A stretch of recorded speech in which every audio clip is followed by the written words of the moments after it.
Student, और आपकी नई इकाई आपकी यूनिट 3 है विद्युत रसायन, इसे बोलते हैं इलेक्ट्रोकेमिस्ट्री। ये आपका 5 नंबर में यूपी बोर्ड के एग्जाम में आता है और इस पर अधिकतर सेल पर आधारित एक न्यूमेरिकल आपका आता है। ठीक, इसलिए ध्यान रखिएगा, इसमें कई चीजें मोस्ट इंपॉर्टेंट है और ये थोड़ा बड़ा पार्ट है। जैसे जितना बड़ा आपका विलियम था, विलियम आपका 5 नंबर का विलियम खत्म हो गया है, रासायनिक बलगति भी 5 नंबर में आपका खत्म हो गया है और इलेक्ट्रोकेमिस्ट्री आपका और पढ़ना है 5 नंबर में। ठीक, इस तरीके से आपका 15 नंबर का एक कोर्स कंप्लीट हो जाएगा और फिर आपको सेकंड पढ़ाएंगे हाइड्रोलिक हाइड्रोलिक में जो छूटा हुआ पार्ट है आपका। ठीक, उससे पहले आपको एक दिन रिवीजन करा देंगे, फिर वो चैप्टर पढ़ेंगे। देखिए, इसमें भी आपकी थ्योरी भी है, न्यूमेरिकल भी है। पार्ट का नाम आपका है विद्युत रसायन इलेक्ट्रोकेमिस्ट्री, इसमें साथ में ही न्यूमेरिकल पढ़ाएंगे। ठीक, थ्योरी पढ़ते जाओगे, उस थ्योरी पर जो भी न्यूमेरिकल आएंगे साथ में कराते जाएंगे आपको। ठीक, बाद में आप चैप्टर के अंतिम प्रश्न आप लोग बाद में करेंगे। विद्युत रसायन क्या है? यह रसायन विज्ञान की वह शाखा है जिसके अंतर्गत विभिन्न रासायनिक तंत्रों में वैद्युत धारा द्वारा रासायनिक परिवर्तनों तथा रासायनिक परिवर्तनों द्वारा विद्युत उत्पादन का अध्ययन किया जाता है। ठीक, मतलब इसमें वो चीज पढ़ेंगे जो विद्युत धारा को अर्थात विद्युत ऊर्जा को रासायनिक ऊर्जा में परिवर्तित कर देगा और रासायनिक ऊर्जा को विद्युत ऊर्जा में परिवर्तित कर देगा। तो आप लोग इसमें सेल पढ़ेंगे। ठीक, यह रसायन विज्ञान की वह शाखा है जिसके अंतर्गत विभिन्न रासायनिक तंत्रों में विद्युत धारा द्वारा रासायनिक अक्रियाओं या रासायनिक परिवर्तनों तथा रासायनिक परिवर्तनों द्वारा विद्युत उत्पादन का अध्ययन किया जाता है। तो वो शाखा कहलाती है आपकी इलेक्ट्रोकेमिस्ट्री, इसे बोलते हैं वैद्युत रसायन।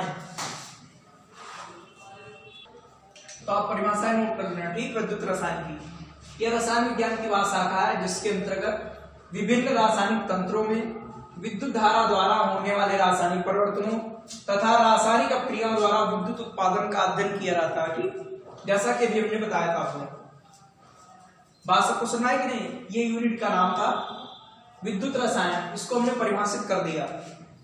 अब इसमें आप लोग पढ़ेंगे इलेक्ट्रोड। देखो, इस चैप्टर को क्लियर समझेंगे क्योंकि कई चीजें ऐसी जो कंफ्यूजन वाली होंगी, तो आप कंफ्यूजन नहीं करोगे तभी क्लियर होगा। इलेक्ट्रोड, तो इलेक्ट्रोड क्या होता है कि जब किसी धातु की छड़ को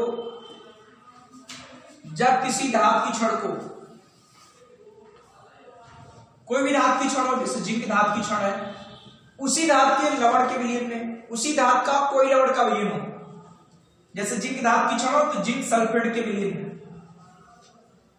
जब किसी धातु की छड़ को उसी धातु के किसी लवण के विलयन में डुबोया जाता है तो धातु की छड़ पर या तो ऋणावेश आ जाएगा या धनावेश आ जाएगा। ठीक, और विलयन में उतना ही समान मात्रा में विपरीत आवेश आ जाता है। इस छड़ को इलेक्ट्रोड कहते हैं। ठीक, जैसे जिंक धातु की छड़ होगी, ये जिंक धातु की छड़ है और ये जिंक सल्फेट का विलयन है, तो जिंक धातु की छड़ विलयन के सापेक्ष ऋणावेशित हो रहेगी।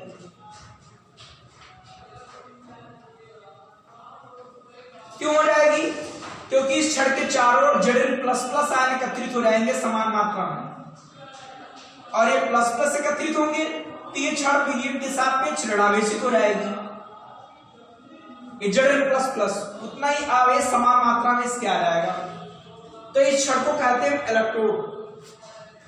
तो ये ध्यान रखना, आपको हम पढ़ाएंगे कि जो विद्युत रासायनिक श्रेणी में हाइड्रोजन से नीचे होंगी धातुएं वो सब धनावेशित होंगी और जो हाइड्रोजन से ऊपर होंगी वो सब ऋणावेशित होंगी।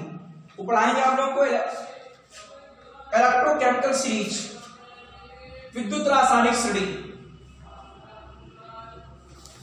तो जो हाइड्रोजन से ऊपर धातुएं हमारी है वो अधिकतर ऋणावेशित होती है। ऋणावेशित क्यों ऋणावेशित होती है?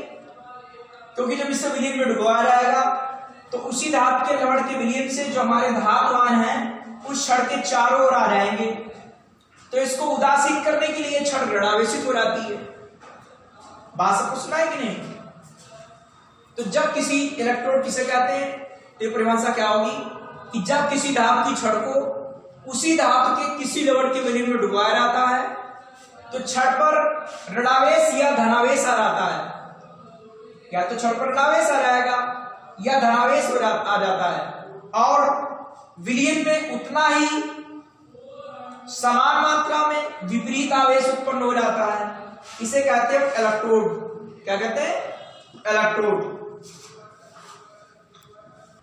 जो परिभाषा लिखाई समझाई थी वो हमने लिखा दी है, लिख लेना आप लोग इलेक्ट्रोड की, कि जब किसी धातु की छड़ को उसी धातु के किसी लवण के विलीन में डुबाया जाता है तो धातु की छड़ पर या धातु पर ऋणावेश या धनावेश आ जाता है। धातु की छड़ पर लिख देना, धातु की छड़ पर ऋणावेश या धनावेश आ जाता है तथा विलीन पर समान मात्रा में विपरीत आवेश आ जाता है। इस प्रकार की छड़ को इलेक्ट्रोड कहते हैं। इस प्रकार की छड़ को इलेक्ट्रोड कहते हैं। सेल में इलेक्ट्रोड दो प्रकार के होते हैं, ठीक? आगे आप लोग सेल पढ़ेंगे, वहां जानेंगे। सेल में इलेक्ट्रोड दो प्रकार के होते हैं।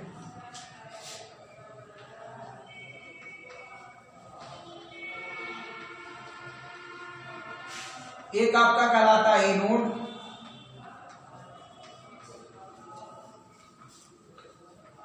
और दूसरा होता है कैथोड, और इनके बारे में आगे आप लोग पढ़ेंगे, ठीक? इनके बारे में आपको आगे पढ़ने मिलेगा कि विद्युत रासायनिक सेल में ये क्या होता है और विद्युत अपघटनीय सेल में इनका क्या होता है, कौन प्लस माइनस होता है, ठीक? तो सेल में इलेक्ट्रोड दो प्रकार के होते हैं, एक एनोड और दूसरा कैथोड। तो परिभाषा आप नोट कर लेंगे, ठीक? जिस तरीके से समझाई थी उसी तरीके से लिखी है कि जब किसी धातु की छड़ को उसी धातु के किसी लवण के विलीन में डुबाया जाता है तो धातु की छड़ पर या तो धनावेश आ जाएगा या ऋणावेश आ जाएगा, ठीक? और विलीन में समान मात्रा में या विलीन पर समान मात्रा में विपरीत आवेश आता है। इस प्रकार की छड़ों को इलेक्ट्रोड कहते हैं, ठीक? आपका मोस्ट इंपॉर्टेंट यहां से इलेक्ट्रोड विभव क्या होता है। तो जैसे इलेक्ट्रोड पढ़ा था उसी तरीके से इलेक्ट्रोड विभव भी है। ये देखिए कि जब किसी धातु की छड़ को उसी धातु के किसी लवण के विलीन में डुबाया जाता है तो धातु की छड़ पर धनावेश या ऋणावेश आ जाता है, ठीक? और विलीन पर समान मात्रा में विपरीत आवेश आ जाता है। और इस प्रकार धातु की छड़ और विलीन के मध्य जो विभवांतर उत्पन्न होता है, जो पोटेंशियल डिफरेंस उत्पन्न होगा, उसे कहते हैं इलेक्ट्रोड विभव। कि जब किसी धातु की छड़ को, जैसे जिंक धातु की छड़ है तो जिंक सल्फेट के रूप में डुबाया जाएगा, तो जब किसी धातु की छड़ को उसी धातु के किसी लवण के विलीन में डुबाया जाता है तो धातु की छड़ पर या तो धनावेश आएगा या ऋणावेश आ जाएगा और विलीन पर उतना ही समान मात्रा में विपरीत आवेश आ जाता है। इस प्रकार धातु की छड़ और विलीन के मध्य जो विभवांतर उत्पन्न होगा, भाई प्लस माइनस हो गया ना, कि जिंक धातु की छड़ ऋणावेशित हो गई और बाहर धन हो गए, तो इनके मध्य जो विभवांतर उत्पन्न होगा उसे कहते हैं इलेक्ट्रोड विभव। उस इलेक्ट्रोड का या उस धातु का इलेक्ट्रोड विभव कहते हैं, या उस अर्धक्रिया का, वो अर्धक्रिया होगी, उसका कहते हैं इलेक्ट्रोड विभव। इलेक्ट्रोड विभव निम्न कारकों पर निर्भर करता है, ठीक? इसके एग्जाम्पल बताएंगे भी। निम्न कारकों पर निर्भर करता है। नंबर 1, चालक की प्रकृति। चालक की प्रकृति। सेकंड नंबर है धातु आयन की सांद्रता।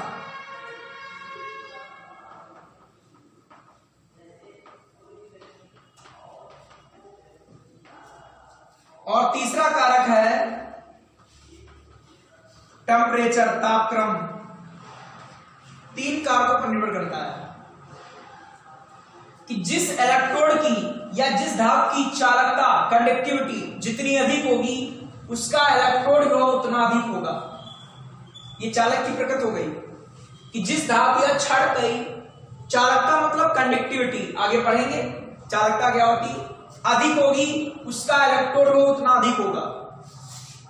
इसमें क्या होगा कि यदि विलयन की सांद्रता, भाई जो लवण है उसके विलयन की सांद्रता अधिक होगी तो आयरन कम होगा, क्योंकि आयरन व्युत्क्रमानुपाती होता है 1/, सांद्रता। सांद्रता अधिक होगी तो आयरन कम होगा, और आयरन जब कम होगा तो उसके इलेक्ट्रोड विभव का मान भी कम होगा। ठीक, ये दूसरा कारक है। तीसरा कारक है टेम्परेचर। ताप बढ़ाने पर क्या होता है भाई, आयरन की मात्रा ताप पर निर्भर करती समानुपाती होती है कि ताप बढ़ाएंगे तो आयरन की मात्रा बढ़ जाएगी, जिससे इलेक्ट्रोड विभव का मान भी बढ़ जाएगा। तो 3 कारक हो गए। ठीक, चालक की प्रकृति, धातु आयनों की सांद्रता या विलयन की सांद्रता। सांद्रता बढ़ाएंगे आयरन की मात्रा घटेगी, जिससे इलेक्ट्रोड विभव का मान घटेगा। और तापक्रम क्या होगा, ताप बढ़ाने से क्या होगा, आयरन की मात्रा बढ़ेगी, जिससे इलेक्ट्रोड विभव का मान बढ़ जाएगा। ठीक, उसकी परिभाषा आप लोग लिख लेंगे कि जब किसी धातु की छड़ को उसी धातु के किसी लवण के विलयन में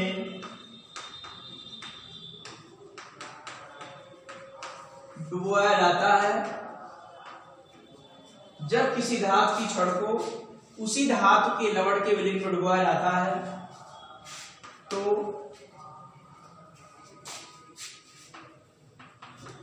धातु की छड़ पर ऋणावेश या धनावेश आ जाता है।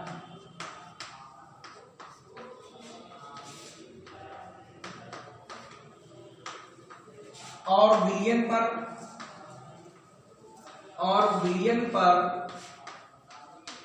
समान मात्रा में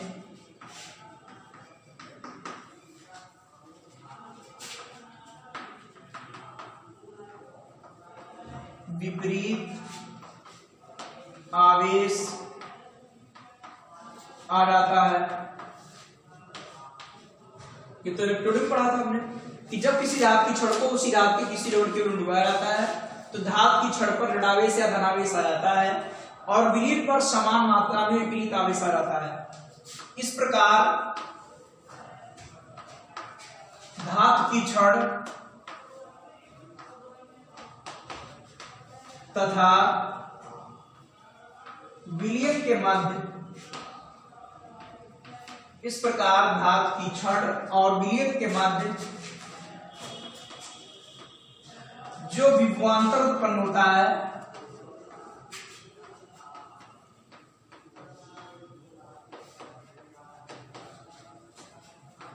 उसे धातु का इलेक्ट्रोड विभव कहते हैं। इलेक्ट्रोड विभव कहते हैं कि जब किसी धातु की छड़ को उसी धातु के किसी लवण के विलयन में डुबाया जाता है तो धातु की छड़ पर ऋणावेश या धनावेश आ जाता है, और विलयन पर समान मात्रा में विपरीत आवेश आ जाता है। इस प्रकार धातु की छड़ और विलयन के मध्य जो विभवांतर उत्पन्न होता है उसे धातु का इलेक्ट्रोड विभव कहते हैं। ठीक, नीचे लिखेंगे इलेक्ट्रोड विभव निम्न कारकों पर निर्भर करता है। इलेक्ट्रोड विभव निम्न कारकों पर निर्भर करता है।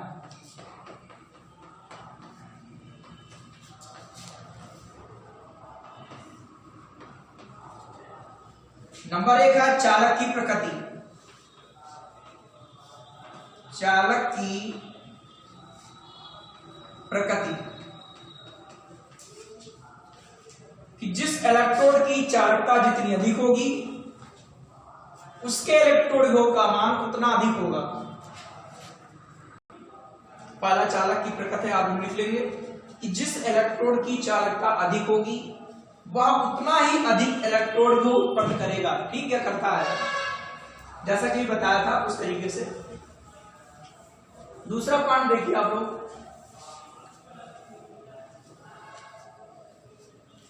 धातु आयनों की विलयन में सांद्रता। धातु आयनों की या आयन की विलयन में सांद्रता।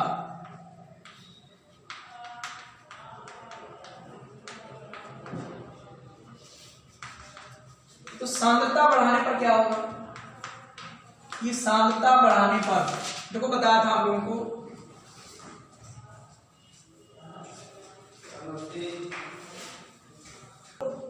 कि आयरन की जो मात्रा है, आयरन की मात्रा वो सांद्रता के व्युत्क्रमानुपाती है। कि सांद्रता बढ़ाओगे तो क्या होगा, आयरन की मात्रा कम हो जाएगी, और जब आयरन की मात्रा कम हो जाएगी तो इलेक्ट्रोड का मान कम हो जाएगा। दूसरा कारक। तीसरा कारक था आपका तापक्रम, जैसा कि भी समझाया था आप लोगों को हमने। ये क्या होगा कि जो आयरन की मात्रा है, या आप ऐसा कहीं तैयार कर सकते हो, आयरन की मात्रा समानुपाती ताप। तो ताप बढ़ाने पर क्या होगा, आयरन की मात्रा बढ़ जाएगी, और जब आयरन की मात्रा बढ़ जाएगी तो इलेक्ट्रोड का मान बढ़ जाएगा। ठीक, तो इस तरीके से आपको तीनों कारक तैयार करने हैं। तो दोनों पॉइंट ये लिख लेंगे कि धातु आयन की विलयन में सांद्रता, कि सांद्रता बढ़ाने पर इलेक्ट्रोड का मान घटता है। क्यों घटता है, ये आपको बताया था कि सांद्रता बढ़ाने से क्या होगा, आयन की मात्रा घट जाएगी, जिससे चालकता कम हो जाएगी। ठीक, तीसरा पॉइंट था कि इलेक्ट्रोड का मान ताप पर निर्भर करता है। ताप बढ़ाने पर क्या होता है, आयरन की मात्रा बढ़ जाती है। ये चीज ध्यान रखना आप लोग माइंड में, कि ताप बढ़ाने पर क्या होगा, आयरन की मात्रा बढ़ जाएगी, जिसके फलस्वरूप इलेक्ट्रोड का मान बढ़ जाएगा। ठीक, क्योंकि आयरन की मात्रा बढ़ने से चालकता बढ़ेगी, जिसके फलस्वरूप इलेक्ट्रोड का मान बढ़ जाएगा। तो इलेक्ट्रोड को प्रभावित करने वाले के तीन कारक हो गए। एक चालक की प्रकृति, दूसरा कारक है धातु आयन की विलयन में सांद्रता, और तीसरा कारक है टेम्परेचर मतलब तापक्रम।